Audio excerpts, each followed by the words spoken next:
유럽에서는 그동안 한국을 중요한 파트너라고 생각해오지 않았죠. 하지만 최근 들어 그 동향이 급격하게 바뀌고 있고 미국과 점점 갈등이 커지고 있는 유럽에서는 한국을 보며 러브콜을 보낼 수밖에 없다고 하는데요. 그러면서 동시에 자신이 만약 한국인이라면 자부심을 느낄 만한 상황 같다며 한국에 대한 이야기를 하고 있고 한국의 선택을 존중하겠지만 부디 이렇게 러브콜을 보내고 있는 유럽으로 고개를 돌려주었으면 한다고 말합니다. 어떤 내용인지 지금부터 만나보시죠. 저는 독일에서 경제학을 공부하는 대학생입니다. 아직 경험 많은 전문가는 아니어서 부족한 점이 많지만 국제관계와 경제적 변화에 깊은 관심을 가지고 제 나름의 생각을 정리해보고자 합니다. 최근 들어 유럽연합이 미국과의 관계에서 점점 더 부담을 느끼고 있다는 걸 알게 됐어요. 미국이 보호주의 정책을 강화하면서 무역 장벽을 세우고 EU 기업들을 압박하고 있죠. 게다가 정치적으로도 신뢰가 흔들리면서 오랫동안 이어져 온 동맹관계에 균열이 생기고 있어요. 이런 상황에서 EU는 새로운 방향을 모색하기 시작했어요. 그리고 그 시선이 향한 곳이 바로 한국이에요. 과거에는 유럽인들이 한국에 대해서 크게 관심을 가지지 않았어요. 사실 유럽 사람들 중에는 삼성이 일본 브랜드인 줄 알고 사용하는 경우도 많았죠. 하지만 이제는 그런 착각에서 벗어나 한국의 제품과 기술력이 전 세계적으로 인정받고 있다는 사실을 깨닫고 심지어 착각했던 과거에 대해서 민망해할 정도예요. 과거에는 유럽과 다른 대륙 국가들 간의 격차가 상당해서 유럽인들이 다른 나라를 낮게 내려다보는 경향이 없지 않았죠. 하지만 최근 몇 년 사이 그런 시선이 크게 바뀌었어요. 이제 유럽은 한국을 포함한 다른 나라들과의 관계를 대등한 파트너로 충분히 인식하고 있고 실제로 그래야 한다는 생각이 널리 퍼져 있어요. 유럽 정치권에서도 한국과의 관계 강화를 당연한 흐름으로 보고 있으며 적극적으로 협력하고자 하는 움직임이 많죠. 미국의 트럼프 대통령은 유럽과의 경제적 전쟁을 벌이자는 신호탄을 쏘았고 유럽은 그야말로 발등에 불이 떨어진 상황이 되었어요. 유럽은 오랫동안 미국을 중요한 파트너로 생각했지만 트럼프의 자국 우선주의 정책으로 인해 결국 신뢰가 무너지고 대안이 절실히 필요하게 된 것이죠. 이런 배경에서 한국은 기술, 경제, 문화적으로 정말 매력적인 나라로 더욱 주목받고 있어요. 반도체와 전기차 배터리 같은 첨단 기술부터 탄탄한 경제 기반, 그리고 K-팝과 드라마로 대표되는 문화적 영향력까지 한국은 EU에게 새로운 가능성을 열어주는 파트너로 떠오르고 있죠. 저는 학생의 입장에서 보기에 이런 한국의 강점이 EU가 지금의 고민을 해결하고 미래를 준비하는데 큰 힘이 될 거라고 생각해요. 미국과의 관계가 흔들리는 이 시점에서 한국과의 협업은 단순한 선택이 아니라 꼭 필요한 길이라고 믿습니다.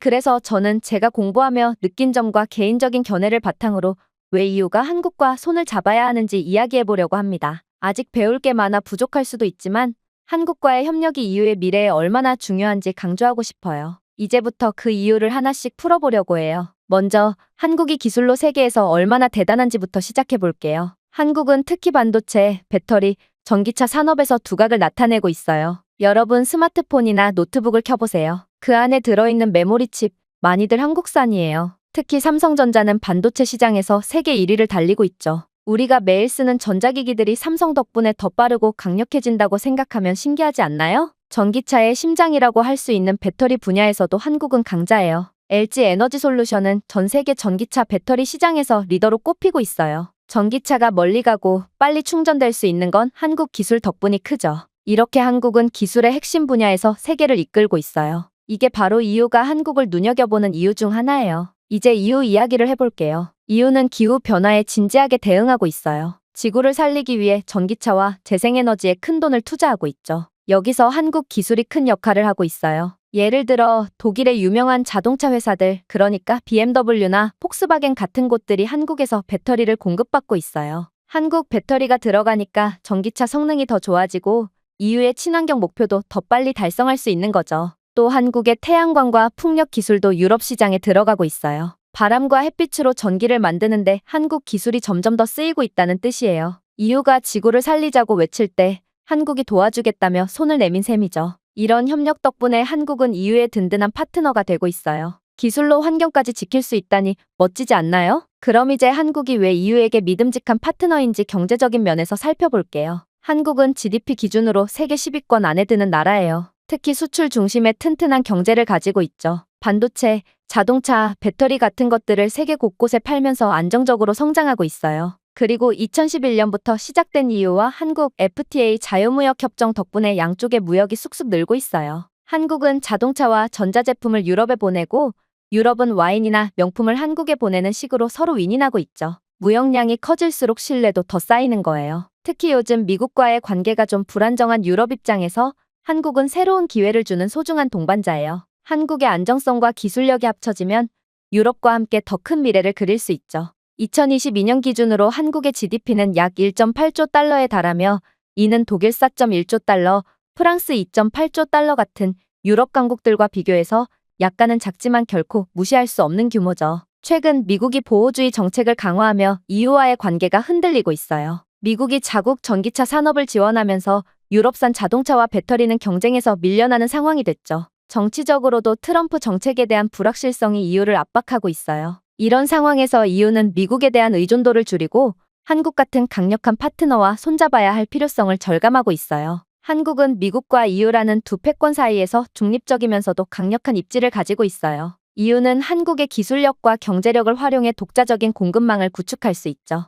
EU는 한국과 협업하면 미국 중심의 경제 질서에서 벗어나 독자적인 패권을 만들어낼 수 있어요. 한국의 반도체와 5G 기술은 EU의 디지털 인프라를 강화하고 문화 콘텐츠는 소프트 파워를 키워주죠. 유럽 사람들은 미국 때문에 스트레스 받는 대신 작지만 강한 한국과 협력하며 새로운 길을 열고 싶어해요. 한국의 안정성과 기술력이 합쳐지면 흔들리지 않는 더 큰 미래를 그릴 수 있어요. 한국은 EU에게 단순한 대안이 아니라 필수적인 동반자라는 생각이 듭니다. 만약 제가 한국 국민이라면 가슴이 뻥 뚫릴 만큼 자부심을 느낄 거예요. 왜냐하면 한국은 지금 두 거대 패권이 주목하고 서로 차지하려고 줄다리기 하는 나라니까요. 한국은 역사적으로 미국 쪽을 바라보는 포지션이 강했지만 이제 유럽도 한국을 필요로 하면서 한국의 선택지가 넓어졌어요. 미국의 경제력은 막강하지만 유럽의 경제력도 만만치 않아요. 둘 다 한국을 소화할 능력이 충분하죠. 하지만 한국이 유럽을 바라보면 더 다양한 기회를 잡을 수 있어요. 예를 들어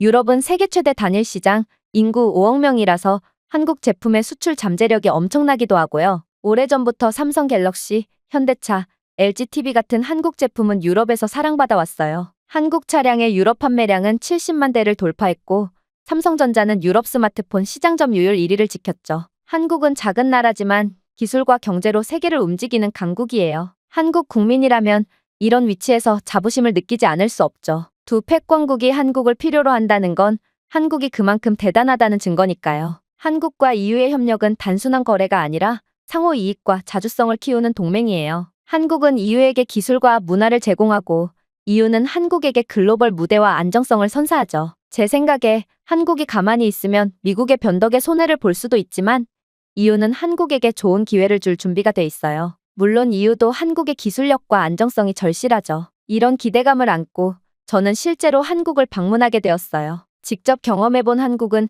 솔직히 말해 제가 상상했던 것 이상이었습니다. 사실 출국 전까지만 해도 유럽보다 조금은 뒤처져 있지 않을까 하는 막연한 편견이 없지 않았어요. 하지만 막상 한국 땅을 밟아보니 그런 생각은 한순간에 무너졌습니다. 한국은 정말 태평성대라는 말이 딱 어울리는 나라였어요. 사회 전체가 안정돼 있고 질서정연하며 무엇보다 사람들의 표정이 밝았어요. 먼저 제가 도착한 한국의 첫 관문, 바로 인천국제공항은 세계적으로도 손꼽히는 공항이라는 수식어가 전혀 과장이 아니었어요. 시설은 현대적이고 깔끔하며 안내 체계는 매우 직관적이었죠. 규모도 엄청났지만 그에 비해 입국 절차는 놀라울 정도로 빠르고 효율적이었습니다. 수많은 여행객이 몰리는 시간대였음에도 불구하고 줄이 길지 않았고 공항 직원들은 친절하게 안내해 주었어요. 세계 1위 공항이라는 말이 어떤 의미인지 직접 체감할 수 있었던 순간이었죠. 그리고 서울 시내에 도착했을 때도 정말 말문이 막혔어요. 유럽의 대도시보다도 더 높고 세련된 건물들이 빽빽하게 들어선 서울의 스카이라인은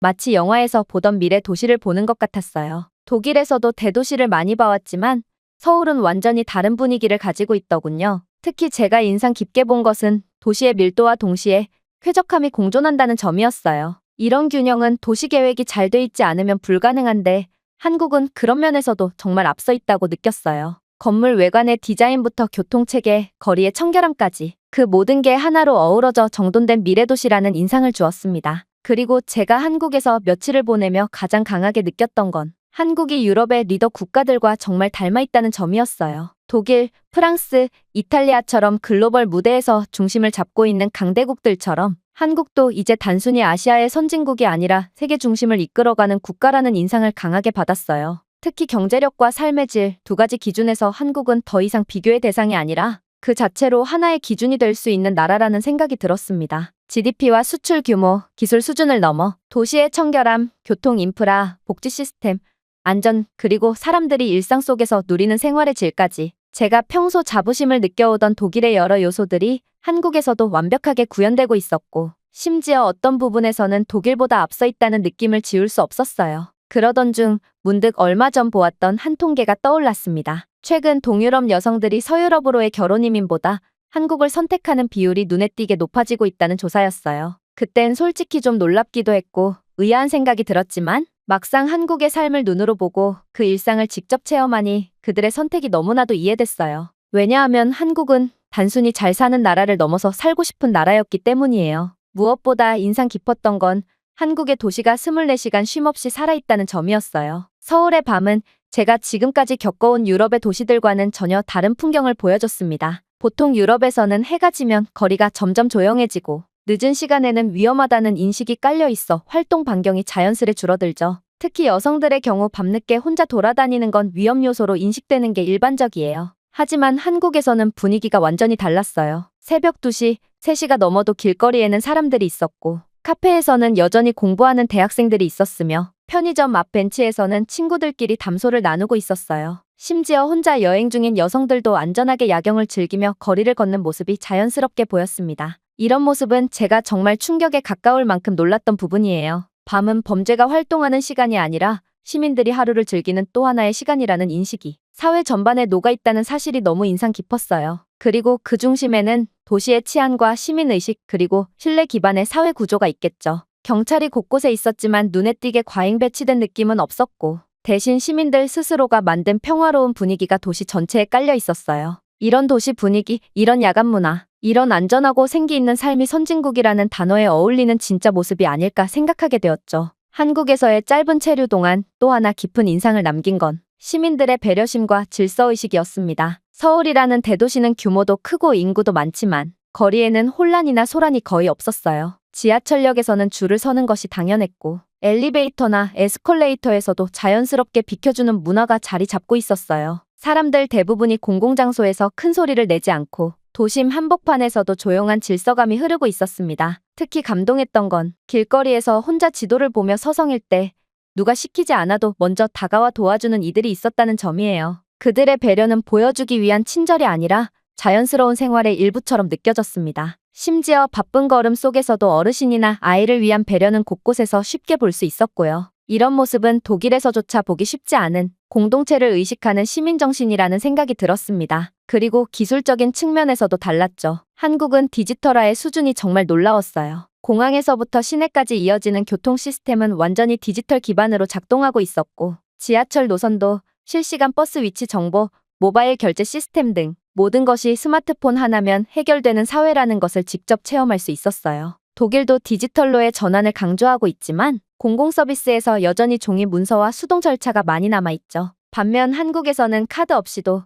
종이 없이도, 신분증 없이도 모바일 인증만으로 처리되는 일들이 많았고 이건 단순한 편리함을 넘어서 시민 생활의 효율성을 완전히 바꿔놓는 차원이 달랐어요. 그만큼 사회 전반의 디지털 인프라가 성숙해 있고 무엇보다 그걸 빠르게 흡수하고 활용하는 국민들의 역량도 대단하다고 느꼈습니다. 이렇게 한국을 직접 경험하고 나니 제가 출국 전에 수많은 자료를 읽고 여러 전문가들의 분석을 찾아보고 다른 사람들의 블로그와 영상까지 살펴보며 한국이라는 나라를 이해하려 했던 노력이 결국에는 한계가 있었구나 하는 생각이 들었어요. 글로는 느낄 수 없는 강력함과 단단함, 현장에서 마주한 그 체감은 그 어떤 통계나 뉴스보다도 훨씬 설득력 있게 다가왔습니다. 한국은 단지 눈에 보이는 성장만 이룬 나라가 아니라 그 성장의 속도와 깊이 모두를 갖춘 국가였어요. 그리고 그런 나라와 유럽이 함께 손을 잡는다면 우리는 미국 중심의 질서에 의존하지 않고도 새로운 시대를 만들어갈 수 있는 강력한 연대를 구축할 수 있을 거라는 확신이 생겼습니다. 짧은 방문이었지만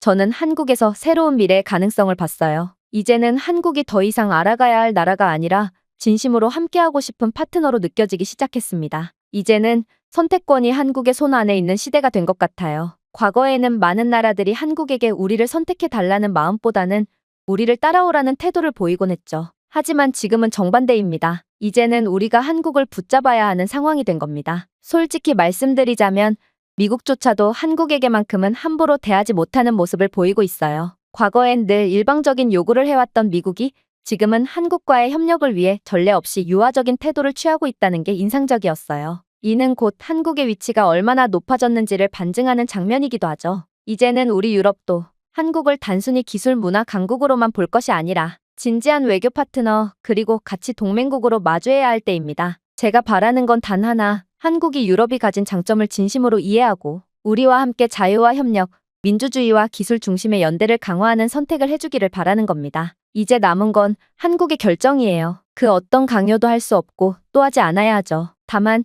진심을 담아 말할 수는 있습니다. 한 가지 조심스럽지만 꼭 말하고 싶은 우려가 있어요. 만약 한국이 앞으로 중국과의 협력을 지나치게 강화하는 방향으로 나아간다면 그건 스스로의 가치를 훼손하게 되는 길일 수도 있다고 생각합니다. 물론 외교는 균형이 중요하고 중국과의 경제관계도 완전히 무시할 수는 없겠지만 중국식 모델, 즉 자유와 인권보다 통제와 확장을 우선하는 체제에 가까워지는 길은 한국이 지금까지 쌓아온 신뢰와 이미지 그리고 글로벌 선진국으로서의 입지를 스스로 무너뜨릴 수 있어요. 요즘 외교 분석가들 사이에서도 한국의 정치적 리스크가 거론되고 있다는 걸 저도 들었습니다. 하지만 그 리스크는 아직 방향의 문제일 뿐 되돌릴 수 있는 수준이에요. 부디 한국이 유럽과 가치를 공유하는 진정한 파트너의 길을 선택하길 바랍니다. 한국은 그럴 자격이 충분하고 우리는 그 선택을 함께 응원할 준비가 되어 있어요. 오늘의 영상은 여기까지입니다. 그리고 지금 화면에 나오는 영상을 아직 시청하지 않으셨다면 지금 바로 시청해보세요. 재미있는 다음 사연이 기다리고 있습니다. 감사합니다.